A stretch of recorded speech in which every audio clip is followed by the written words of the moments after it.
Thank you so much and welcome. Well, thank you. Yeah. Thank you for the opportunity to be real for a change, Yes, eh? please. Yeah. Yes, please. Put away the perfect social media Yeah, yeah, feel yeah, and look of yeah. things, right? That's not the complete truth. Part of the truth, but You know? yeah. So thank you for this platform where we can Yeah. be honest for a change. Thank you. Introduction. Your name, what business do you run, and why? Most importantly, why? Why do I run my Yeah. business? My name is Onicca Sibanyoni, as I have been introduced. I am the founder of Joella Corporation. Joella Corporation is an aquaponic farm that practices and promotes aquaponics as a sustainable farming method that mitigates climate change and just helps rural areas and township accelerate towards the just, Transition. transition framework. Okay. That's in a nutshell what we do. All right. But you're also a lawyer.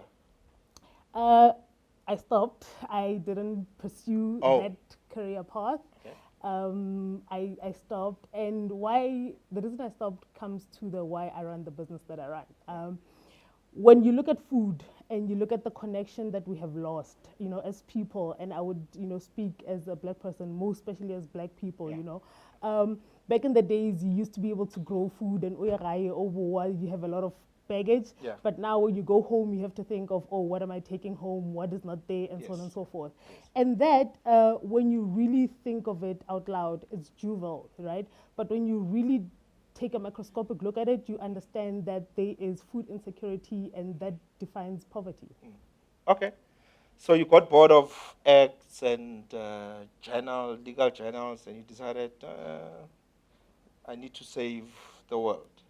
Not bored per se, and it has something to do with saving the world because we all love money, as our first speakers pointed out, and we all want to be wealthy, but at what cost? Yeah. When I practice law wanting to change the world, not understanding why the gold that is underneath my house is not necessarily mine, and thinking that I could impact it, thinking Okay. I could go in there and build legislation because that's where I wanted to trade. But then starting off early in my career, I quickly realized that this is not going to be for me. And God works in mysterious ways. You always have a hunch of what you need to do. And if you don't do it, He will strip you of everything for you Yes. to go into that hunch. And then I had my daughter.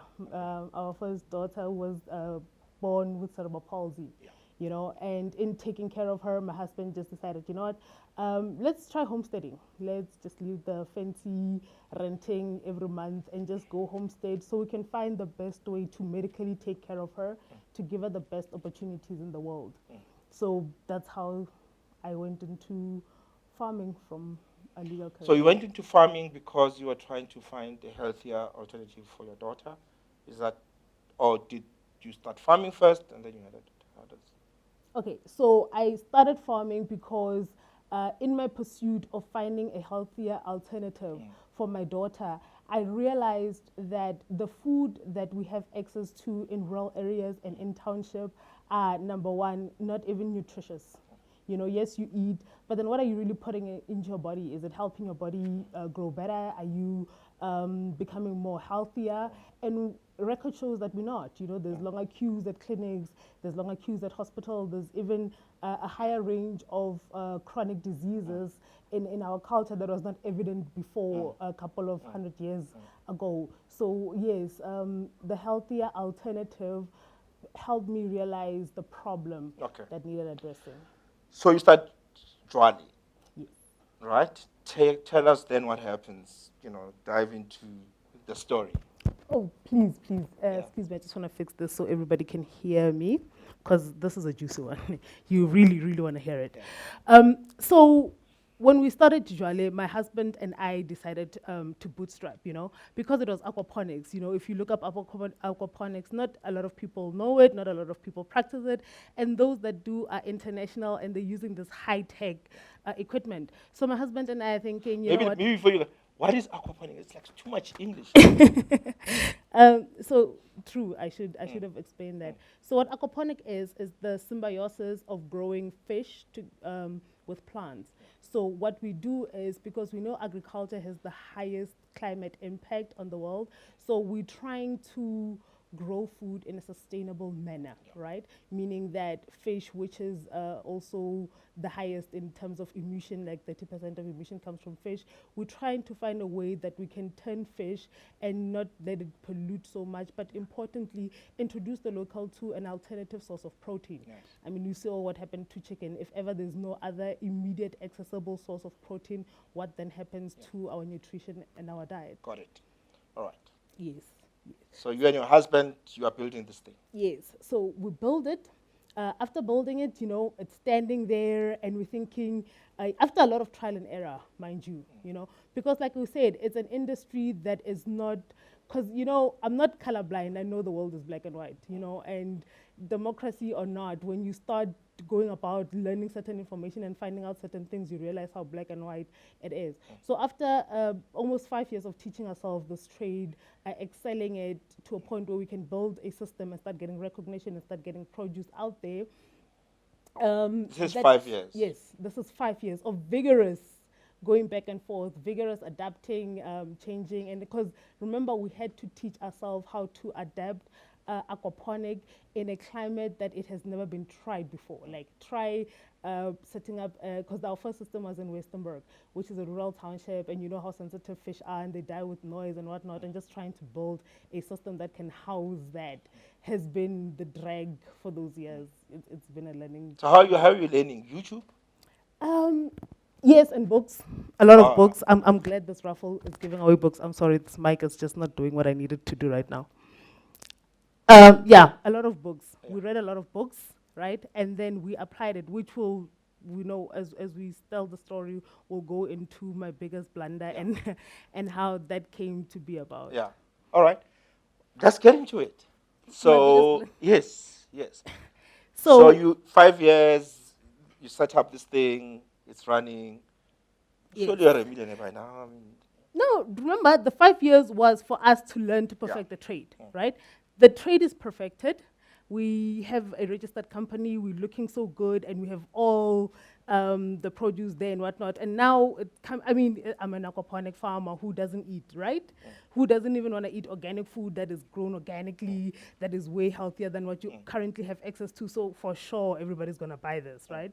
So my biggest blunder was thinking that going into business with a brilliant idea, right, and just such a zest for life, because I'm an optimist, is all I needed. Right? so For me that's the great to- idea. Yeah, just I have this brilliant idea. I mean, I'm selling food who everybody eats That every is day, at organic. least 3 times a day. Yeah. That is organic. So who will not buy, right? Like, I mean, come on. And then we quickly realized that that's not how the story unfolds. Yeah.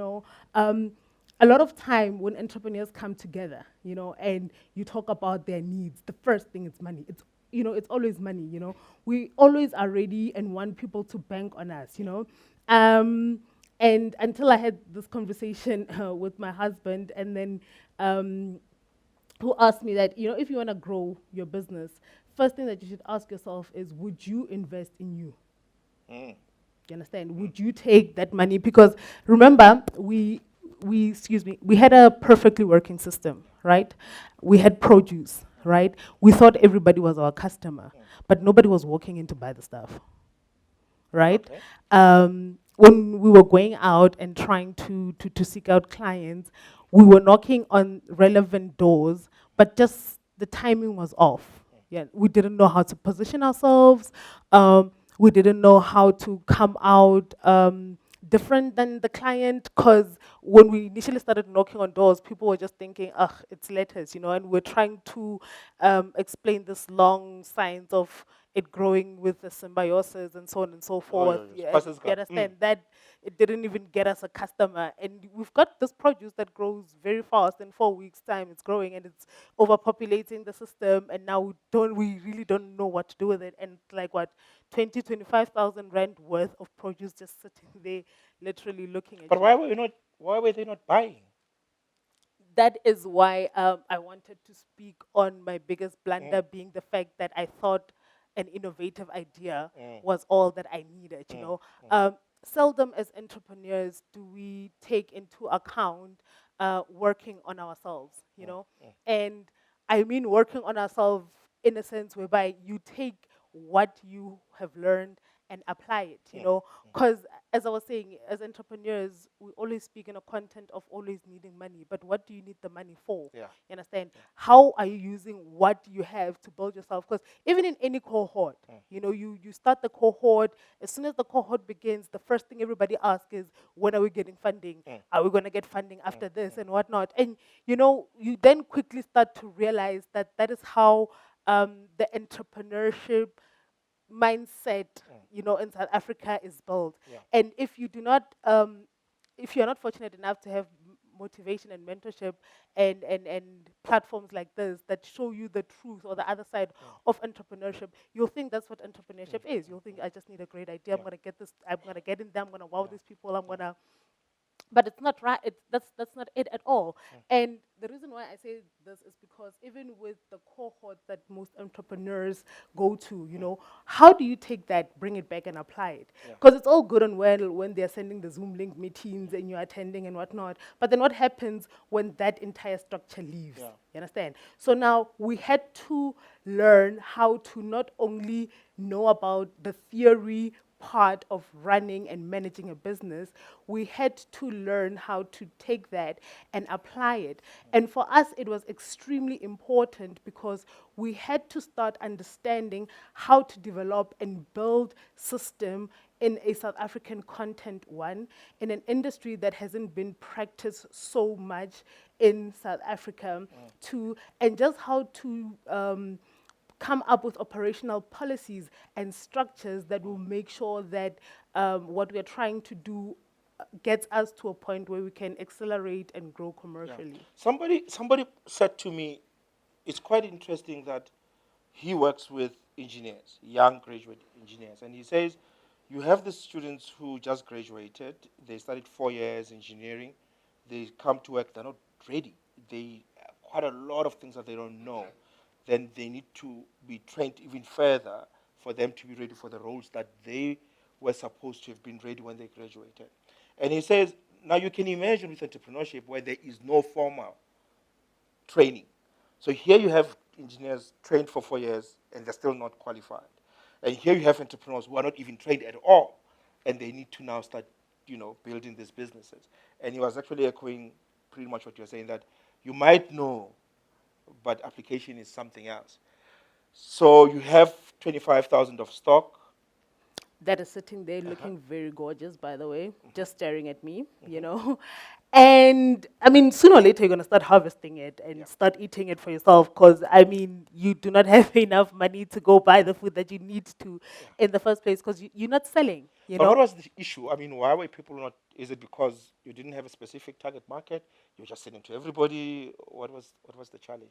It's because we thought that everybody was our customer, one. And because we thought that everybody was our customer, we didn't take any initiative, you understand, to go to the extent of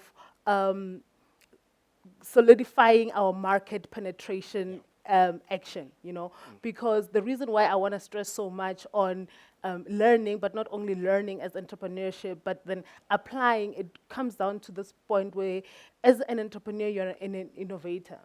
And if you're in an innovation space, you have to come up with relatively new ideas to do things, you understand?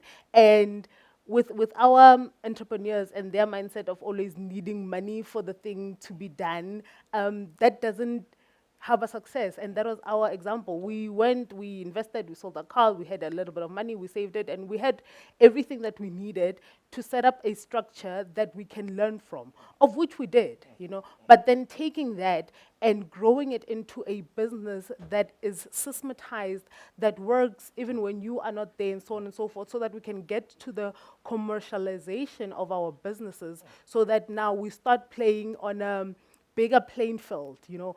That is the intensity that I want to talk about when it comes to my blunders, because we never have an opportunity to be trained, one, because we go into this with that zeal, with that passion, and with that, you know, this is going to work, you know.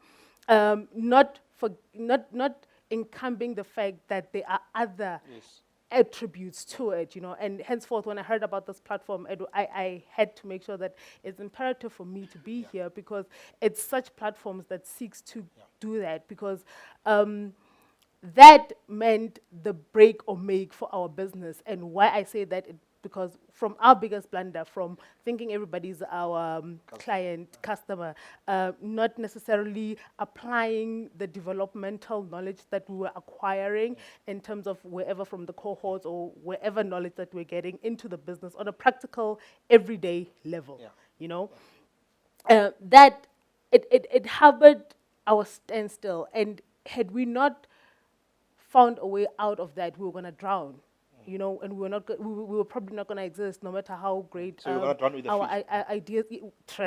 We're going to swim with no, it swims. The fishes don't drown, but we're going to not swim with the fish. We're going to literally drown, like just be gone. So they say don't get high on your own supply. So when you eat your stock, I had to. Mm. What was I going to do with it? Mm. I was not going to throw it away. You know, it was definitely, and you know, don't get me wrong. When you grow in an aquaponic system, you have like 1,000 leafy heads that are looking at you, right? And when you have like that customer who comes and buy one lettuce and then two, that is, it's selling, but not really, because with that one lettuce, you are also going to take that money and want to patch something, like for example, another client or a potential client calling who could potentially take 500 of those letters, and you take from that 30 bags to get into a taxi to go and try and convince them to take that 500 so that you can at least, you know, start uh, being able to break even and having your profit and buying your fish feed and whatnot. And by the time time is going, you're realizing you're needing fish feeds, because for you to get the fish feeds, you have to take out all the plants out, buy the fish feed the fishes so that they can start making active fertilizers for the new plants.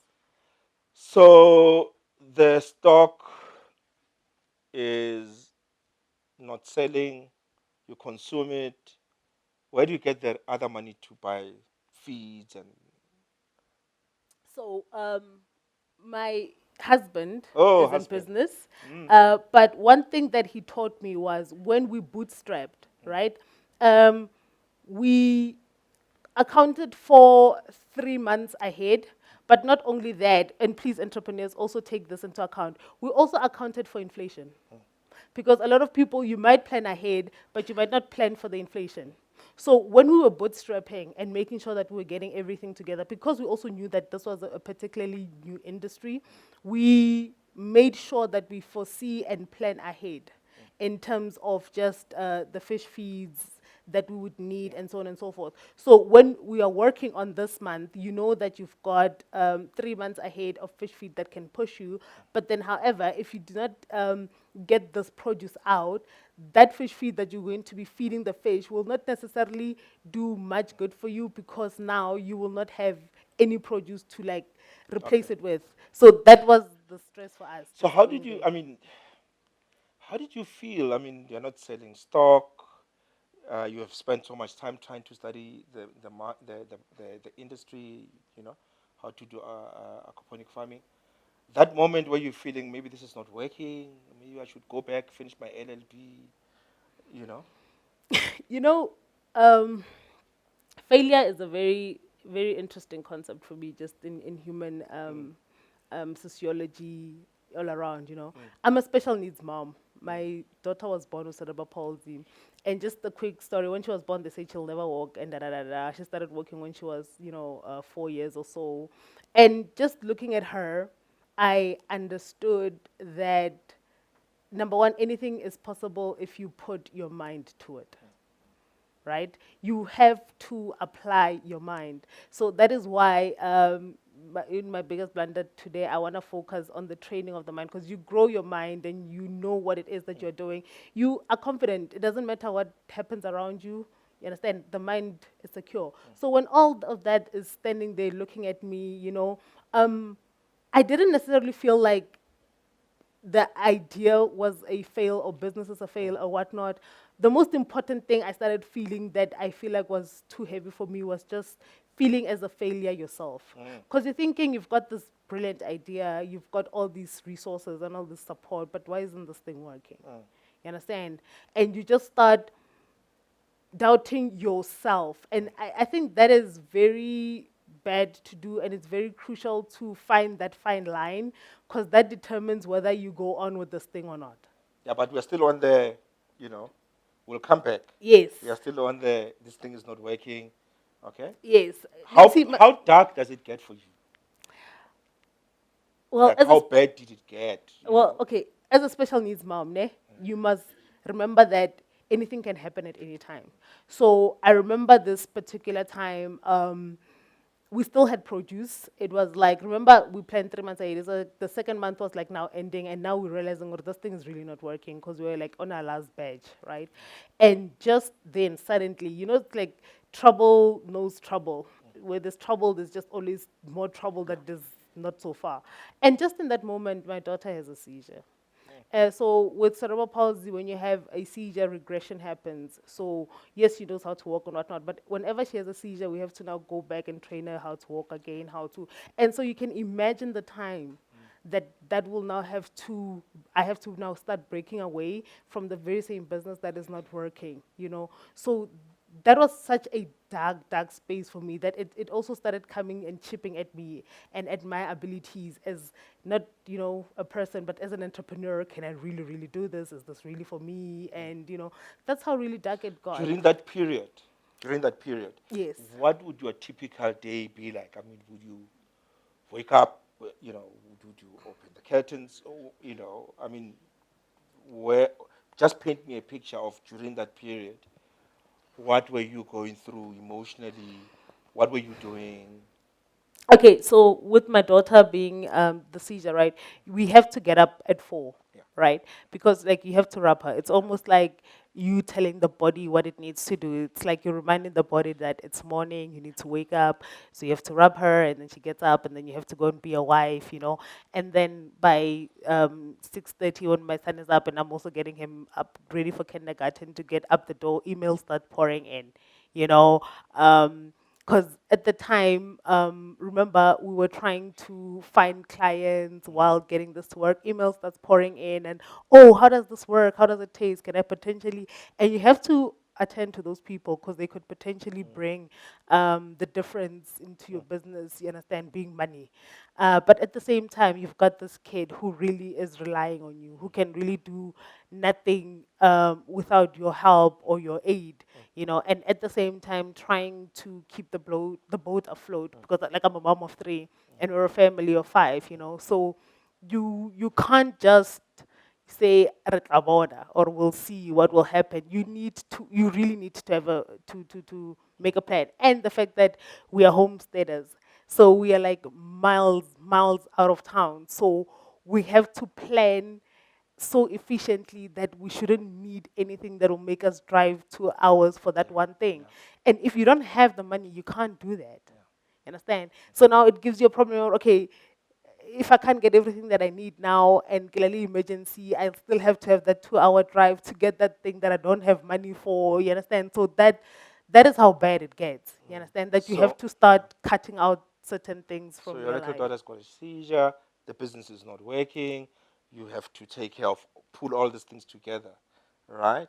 Um, how long did it go, and did it not emotionally drain you at some point? It emotionally depleted me. And I'm thankful for a support structure, and one that shows up consistently, because getting out of that funk, it's not a 1 day thing. Telling yourself that you're going to get up and get out of this, it's not a 20-minute thing. It's a continuous thing because you can tell yourself that you're getting out of this and getting up, and then you walk 3 days. It's almost like life watching you. Like you're coming, like I wait, oh sharp, and then you get to a point and right back to square one. You understand? So it at some point it felt like that. So, but then because I'm an optimist at nature and the support that I said I had, it was manageable. What was the turning point? How did you come? What was that thing that took you out of that dark hole at that particular point? I mean, do you remember a specific incident, a conversation with someone, something you saw on TV? I do. And it was a conversation with my husband. So, as homesteaders, we live next to Matlala, a place that has some of the most gorgeous mountains, and I'm a hiker and I'm a poet. So, my husband and I went hiking, and we were on top of the mountain, and we were looking down, and I remember him telling me just the stories of lack that surround villages and rural places, But when you stand on a mountain and you look out, you see so much abundance. You see such land, you see streams of river, you hear nature, and you think to yourself, but how? Yeah. How is there so much not well? There's everything at your demise. And that was the turning point for me in thinking that, what can aquaponics really do for South Africa? What can aquaponics really do for that community or for that kid who doesn't see greens on their plate until Sunday? That was a turning point for me because I realized that giving up is selfish. Yeah. Not only for me but for my community. I'm not and by the way, I'm not even a social entrepreneur. But then being a mom and understanding that you're going to leave your kids in this world and you want it to be the best it can be, and that gets you to ask questions about what are you doing today that is making sure that you leave your kids in such a world, and that was a turning point for me. It truly honestly was that, and also the fact that with the way we as black people have been separated with our food, right? um, with how bad things got with climate change, right? And with what we saw happening with COVID, if we were really in a position that really threatened our survival and our food, what would we do? You understand? There's no innovation that we are developing around that space. There is no, we are always adopters. You understand? And I wanted an opportunities to create. That's why we dissected aquaponics. People are telling you, but then how are you doing aquaponics without a da-da-da machine, without a da-da-da machine? And we just tell you, we just simplified it. We just made it South African. We just made it as rural because that is, for me, aquaponics is taking the ecosystem and mimicking it. And that's just exactly what we did. So that was my breaking point. So you said not everyone is your customer, right? And that was the problem because you were not making sales. What's the situation now with, I mean, have you identified a, target market, a niche market? And how did you go about it? And how is it working now? Okay, so immediately after that happened, or while in the process of that happening, I got some great news, which was not money, fortunately or unfortunately, in the form of an acceptance letter to the AgriToza program, you know. That And is an MLab program. yes, that is an Yeah. MLab. Coincidentally, it's an MLab program. So when we got there, I came in from the battle with the battle scars, and that was like a place of rest for me. And when I got there, I took in everything. And like I took it, like I went there like I do not have any quality. I went there like a baby. And I was fortunate enough to be nursed and nurtured, and that brought about our growth. That is why I want to really truly encourage entrepreneurs to look at every opportunity of knowledge that comes your way. You understand? Don't always want to be the person that gets something out of it. If you can give, give, but always look for ways that you can excel and better yourself. Okay, and I mean, where is the business now? Okay, so now the business, right? After the AgriToza cohort application call that we got, uh, we applied it, we went through the SW7 program, and we went from not serving everyone to knowing who our market is. Now we strictly serve restaurants. And we quickly learned from what we had learned and applied it. We quickly started realizing how to identify our markets, how to identify who will work for us, who will not work for us, and so on and so forth. That all came from bettering ourselves. That all came from the program. That all came from the knowledge that we acquired. And then from there, um, 6 months into us getting 3 restaurants to onboard us, we came up with a system where we go to restaurants and we tell them that, look, we can help you increase your profit margin. And they look at us with big eyes like, how? And we tell them that we can cut out a section of our farm, grow specifically for you. So which means that you do not have to always change your menu. You do not have to have seasonal menu because we grow throughout the year. We do not have any barriers of climate change or so on and so forth. So immediately when we got the first fish to catch that bait, we were gone, you know. And like Mark and being told that guy, like, no, you have a problem with your veggies and so on and so forth. I've got guys, they're growing specifically for me. I always know where my produce is. They always tell me when they're putting in fresh lettuce. So it kind of like feels like I'm in control. I don't necessarily stress about that. So we went from being an aquaponic farm that was not doing well at all to being an aquaponic farm that had clients, that had customers, and that could make an impact because little did we know that we had to um, do it this way so that we get the money to promote aquaponics. Because if we didn't have a consistent client that could come to us every 4 weeks to take the rapidly growing produce that we could push out, we would not be able to then go to that client who and say, hey, listen, are you suffering with this? Try eating this, and then we can have a slower conversation. Yeah. What's your husband's name? Leonard. Leonard. Yes. And your daughter? Uyanda. Oyanda. Yes. Sure. About Connery, like the Zulu. Hey, yeah, Um, they did. so, Luyanda, Uyanda, yes. how has Luyanda affected, or impacted you in terms of running the business?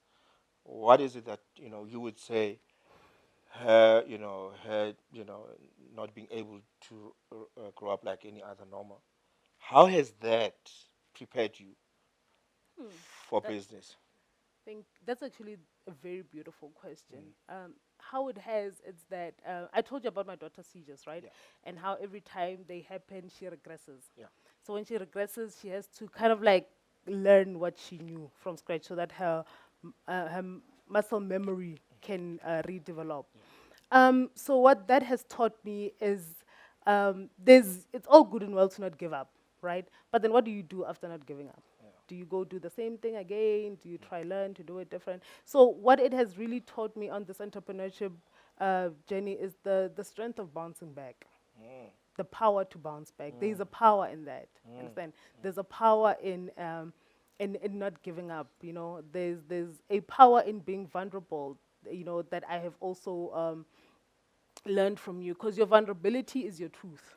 And if you're able to be vulnerable, you're quickly able to realize what you need to do, because when you learn, you then start positioning your business in a way where you are not always reacting, but you're acting. You're not reacting to not having money. You're not reacting to the bad economy. You're not reacting to inflation, but you're acting. You have consistent action. You know that, okay, my business is lacking in this. I need to take action because I want to get it from here to there. I need to take action because I need to get this kind of client. I need to take action because I know this is my kind of client. I need to take this kind of action to get them, to be consistent or to be a returning client, and so on and so forth. So that is what being a special needs mom has honestly taught me. Wow. Is Leonard here? They actually went out for some ice cream because Oh, my okay. daughter was just being cranky, and this was a Yeah. recorded session, so Yeah. I knew Yeah. someone was going to scream out mommy somewhere Yeah. while I was Yeah. up here. Yeah, Yeah, but I mean, he's done amazing in supporting you. I think, definitely. like you mentioned, that the support is very important as an entrepreneur. So, Me Onicca, Sibanyoni, thank you so much. Your story is amazing, and yeah, keep on feeding us, right? And thank you so much. Now I'll know when I'm at Bargain Bean and I'm eating all this fish, because I love fish. I will know that you somehow had a hand in it. Yeah, Thank you so much. humble. Can we give a round of applause? Thank you.